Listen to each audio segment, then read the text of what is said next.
How are you dealing with it? Nag-post naman ako diba Oo, sa social media na I was hurt, I was Oo. offended. Because never ko naman talaga siyang naisip kahit nung bata na kukunin ko yung credit from my lalo na from my best friend. Correct. So I'm really doon, I was sad na hindi nag-reflect yung totoong message ko. But I'm not mad. I'm not really mad. It's just that I really hope sana na maayos yung alam mo yun, pagkakasulat. But I'm not really mad. I just wanna clear that na hindi ako galit.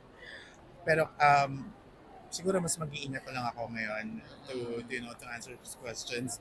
Pero yeah, but I'm still thankful na syempre totoo naman talaga tayong napansin ni Lady Lady Gaga. Gaga. Oo, napansin talaga. Yung i-highlight natin. Yun ang totoo. So, Correct. pero syempre hindi lang ako. Dalawa Pati- kami. pati si At ang si buong Bench. rampa, si Maxi, si Lady Gagita na ngayon, Correct. alam mo yun, na totoong mga tumitingala kay Lady Gaga even before. So I really want to take this opportunity na i-praise yung mga totoong Little Monsters na drag queens na kilala ko. Si Lady Gagita, si Captivating Cat, at syempre si Popstar Bench. Nasasanay ka na sa mga ganitong issue. Ngayong sikat na sikat ka na. How are you dealing with this?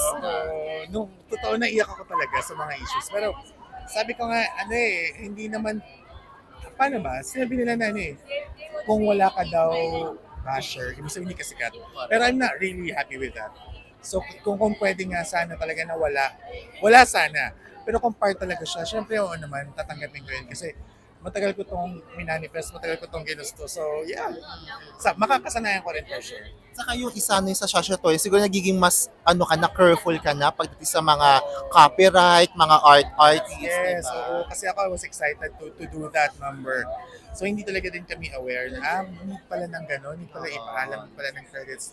So yeah, it's a lesson learned na kailangan talaga kailangan namin matutunan. And I'm glad na nagkausap na kami ni Sir Carlo, naayos naman namin lahat. And si Fiden at saka yung Bears community, yung mga nag-invite sa amin, wala naman kaming naging sama ng loob. So maayos na siya ngayon.